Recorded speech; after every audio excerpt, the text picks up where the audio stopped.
आपको पता है हमारे पास टाइम कम होता है, तो हमें टाइम की बचत चाहिए। उसके लिए 2 से 3 मिनट की एक टिप है, ये रेसिपी है, आप कह सकते हैं इसको, वो शेयर करूँगी।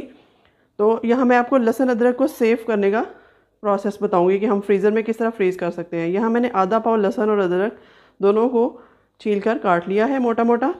अब यहाँ मैं इसको ब्लेंडर में डालूँगी।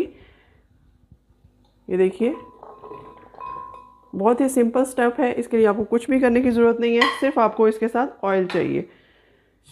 ऑयल जो है वो इसमें प्रिजर्वेटिव का काम करेगा, जो कि आपके इसका कलर और टेक्सचर ख़राब नहीं होने देगा। तो इसमें जितना भी ऑयल आपको ज़रूरत पड़े आप इसमें डाल सकते हैं, क्योंकि बाद में आप जिस भी चीज़ में डालेंगे तो ऑयल ही जाएगा, उसमें कोई और चीज़ नहीं, कोई प्रॉब्लम नहीं होगी। तो चलिए, इसमें मैं हाफ़ कप ऑयल डाल रही हूँ आपके सामने। तो अब इसको हम बस ब्लेंड कर लेंगे और इसको कुछ भी नहीं करना। देखा आपने कितना सिंपल सा स्टेप है और हमारा बहुत सा आराम इसके पीछे छुपा हुआ है। ये देखिए, बिस्मिल्लाह, इसको सेट करती हूँ मैं। ये देखिए, इसको चला लेते हैं।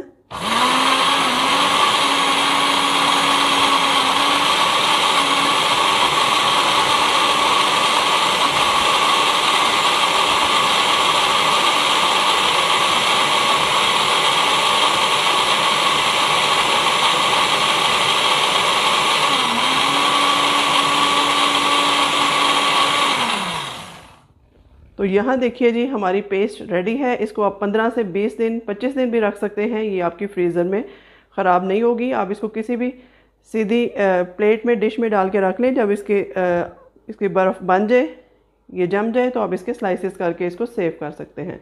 तो चलिए मैं आपको डाल के दिखाती हूँ। तो यहाँ पर आप देखिए 2 से 3 मिनट में ओनली हमारी पेस्ट बनकर तैयार हो चुकी है।